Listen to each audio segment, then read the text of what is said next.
Hello everyone, आप सभी का आपके अपने यूट्यूब चैनल पे स्वागत है। जैसा कि आपने देखा था कि 2016 का जो लास्ट वीडियो था 2016 का था, हिंदी का हमने यूपी टेट का जो है सॉल्यूशन करवाया था और प्रीवियस ईयर क्वेश्चन का हर क्वेश्चन का आंसर हमने डिस्कस किया था।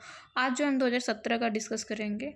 देखिए, जो यूपी टेट हुआ था 2011 में हुआ था, उसके बाद 2013 में, उसके बाद हुआ था 2015 में, सॉरी 2014 में हुआ था, 15 में नहीं हुआ था। उसके बाद 2016 में 2 बार हुआ था।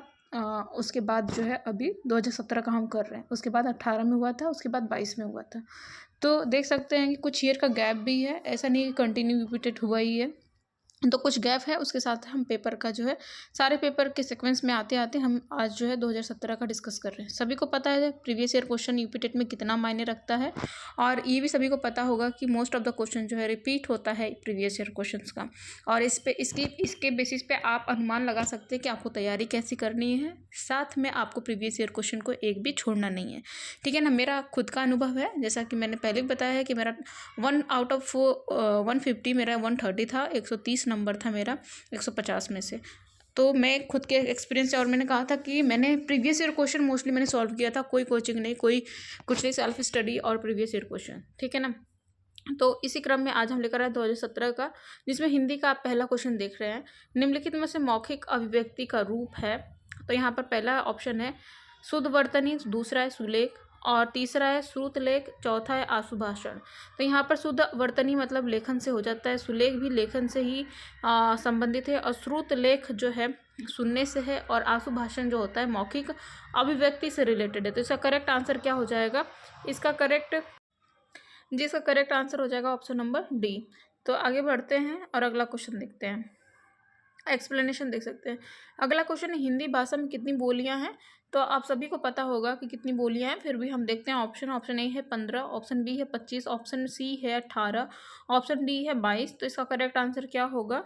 तो हमें पता है ऑप्शन सी जो है करेक्ट आंसर है। हमारे हिंदी भाषा में 18 बोलियां हैं, ठीक है। अगले क्वेश्चन पे चलते हैं। यहाँ इसका एक्सप्लेनेशन दिया है कौन कौन सी बोलियां हैं, आप इसको एक बार देख लो,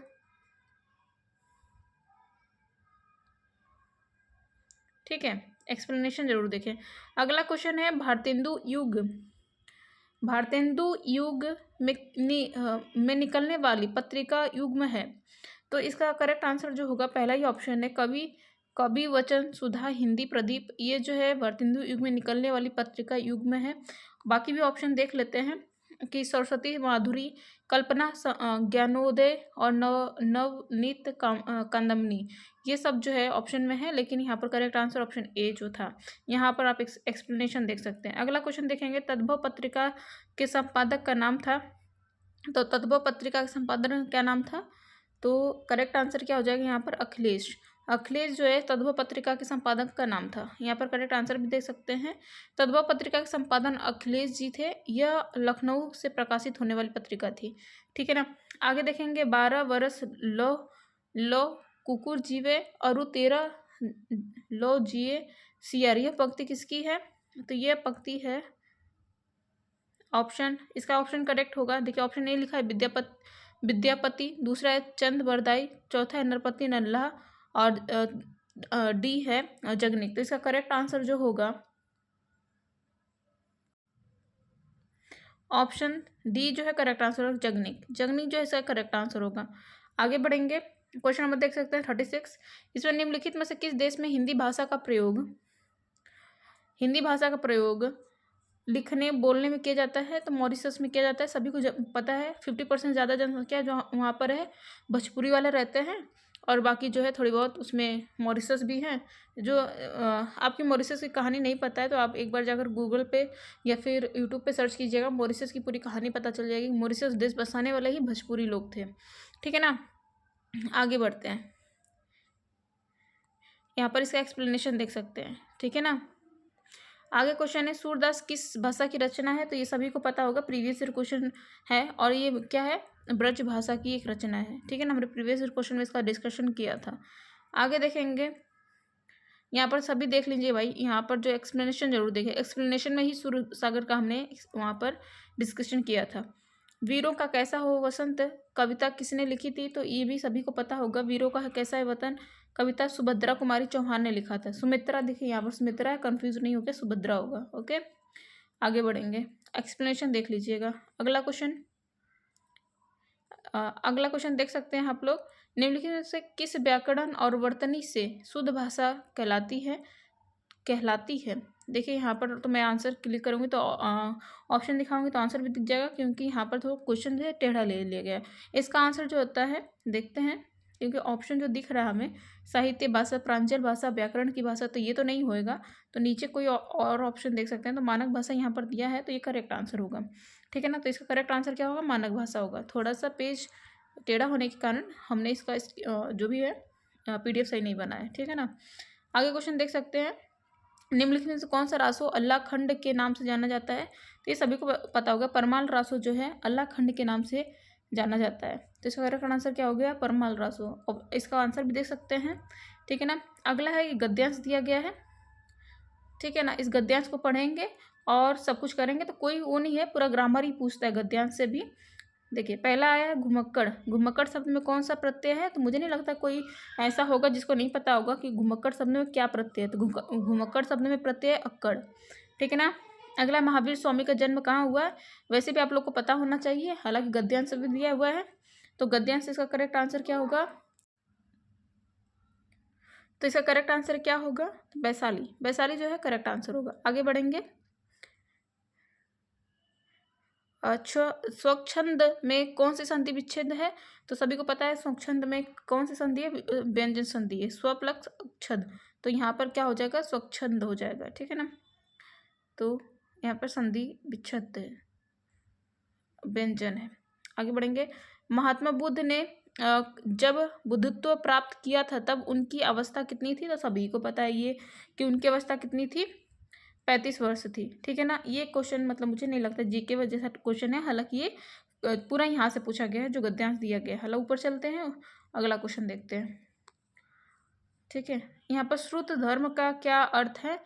तो श्रुत धर्म का अर्थ होता है यहाँ पर सुनकर ज्ञान प्राप्त करने वाले धर्म को क्या बोलते हैं? श्रुत धर्म। और सुनकर ज्ञान प्राप्त करने वाला धर्म कौन सा था? वैदिक धर्म था। ठीक है ना, जो सुनकर जो ऋषि मुनि होते थे अपनी जो भी जितने भी वेद थे सभी को क्या करते थे? बोलते थे, और शिष्य जो थे उसको सुनकर याद करते थे। निमित्त शब्द का पर्याय क्या है? 46 जो है क्वेश्चन नंबर देखेंगे तो 46 क्रोमोजोम क्वेश्चन नंबर का देखेंगे तो इसका आंसर क्या होगा? निमित्त शब्द होगा। एक्चुअली में ना अभी हम साइंस पढ़ा कर आए हैं, तो उसमें 46 क्रोमोजोम्स ऑफ वुमेन हम मानव में पाया जाता है। तो वही मेरे मुंह से जस्ट रिपीट हो गया, होता है ना बार बार एक ही बात बोलने से तो मुंह पे ही रहती है। तो 46 क्वेश्चन की जगह क्रोमोजोम्स निकल रहा है। ठीक है ना, तो देखिए यहाँ पर निमित्त शब्द का पर्याय क्या है? निमित्त शब्द का पर्याय है क्षण। ठीक है ना, इसका करेक्ट आंसर क्या हो जाएगा? Option D. Option D is correct answer. आगे बढ़ेंगे, मुझसे उठा नहीं गया वाक्य में वाच्य है। भाई कौन सा वाच्य है? भाववाच्य है, सिंपल सा है, कोई इसमें 30 मार्क नहीं है, बस आपको पता होना चाहिए। आगे बढ़ेंगे, कि जिसकी पूर्व से कोई आशा ना हो के लिए एक शब्द है अप्रत्याशित, अनाहुत, अपरिमेय, प्रत्याशित। अप्रत्याशित ही मुझे लग रहा है, हालांकि देख लेते हैं इसका करेक्ट आंसर। तो ऑप्शन बी ही करेक्ट आंसर है। ठीक है ना, तो इसका करेक्ट आंसर क्या होगा? Option B. आगे देखते हैं, गोधूम शब्द का तद्भव है। तो गोधूम क्या था? गोधूम, गोधन, गाय, गेहूँ किसको बोलते थे जी? गेहूँ, गोधूम। देख लेते हैं, हालांकि मुझे भी थोड़ा सा कन्फ्यूजन हो रहा था तद्भव, तो गेहूँ को बोला जाता था। ठीक है ना, चलिए अगला क्वेश्चन आते हैं, निष्कपट शब्द का संधि विच्छेद क्या हो गया? नि प्लस क्या हो गया? कपट होगा। तो इसका करेक्ट आंसर जो होगा ऑप्शन ए ही होगा। ठीक है ना, तो इसका करेक्ट आंसर आप अब देख सकते हैं, ऑप्शन ए करेक्ट है। आगे बढ़ेंगे, अगला क्वेश्चन है, निम्नलिखित में किस शब्द में वर्तनी सही है? तो वर्तनी किस में सही है? आप यहाँ पर देख सकते हैं, तो वर्तनी अनुग्रहित में सही है। आगे बढ़ेंगे, ठीक है ना, यहाँ पर एक्सप्लेनेशन भी देख सकते हैं। अपेक्षा का विश्लेषण क्या होता है? तो अपेक्षित होता है। अपेक्षा किया तो अपेक्षित, दूसरा क्या हो गया? विश्लेषण हो गया। आगे बढ़ेंगे, स्वध्वनि का उच्चारण क्या है? तो स्वध्वनि का तालु उच्चारण है, सभी को पता होगा इसका, तो है नहीं। आगे बढ़ते हैं, आगे अत्यंत शब्द में प्रयुक्त उपसर्ग है। अत्यंत में अत्यंत, उपसर्ग पूछ रहा है, आधा तो होगा, तो इसमें हो गया क्या, ऑप्शन ए ही करेक्ट होगा। आंसर भी देख लेते हैं। सॉरी, अति प्लस, सॉरी हाँ, इसमें थोड़ा मुझे कन्फ्यूजन हो गया। इसमें क्या हो गया, क्वेश्चन क्या हो जाएगा, सी हो जाएगा। डी आंसर करेक्ट होगा, ठीक है ना, सॉरी फॉर इट। इसका करेक्ट आंसर क्या होगा, डी हो जाएगा, ठीक है ना। सभी लोग नोट कर लेंगे भाई, डी आंसर जो करेक्ट होगा। एक्सप्लेनेशन भी देख सकते हैं। अत्यंत में अति प्लस उपसर्ग प्रयुक्त है, इसमें अति उपसर्ग तथा अंत मूल्य शब्द है, तथा इसमें ई और अ के समिश्र के कारण यड़ संधि द्वारा अत्यंत शब्द बना है, ठीक है ना, यड़ संधि है, ठीक है। आगे बढ़ते हैं। अगला क्वेश्चन, उपत्यका का अर्थ होता है, उपत्यका का अर्थ सभी को पता हो, पहाड़ के पास में रहने वाले। तो यहाँ पर पर्वत के पास की भूमि को उपत्यका कहते हैं। तो यहाँ पर करेक्ट आंसर क्या हो जाएगा, ऑप्शन डी जो है करेक्ट हो जाएगा, ठीक है। ढ का उच्चारण स्थान क्या है, तो सभी को पता है नासिक इसका उच्चारण स्थान है, तो ऑप्शन ए जो है करेक्ट हो जाएगा। आगे बढ़ेंगे। 4 गज मलमल का, तो परिमाण दिखा रहा है कि मतलब बहसने वाला इंसान, आपने से समझ लीजिएगा, कॉमन सेंस लगाइएगा, हो जाएगा। परिणाम बोधक जो है इसका करेक्ट आंसर हो जाएगा। आगे थोड़ा सा बचेंगे। शीश का तत्सम क्या होगा, तत्सम शीर्ष होगा, यानी शीश मतलब सबसे ऊंचा, और शीश उसका तत्सम हो जाएगा।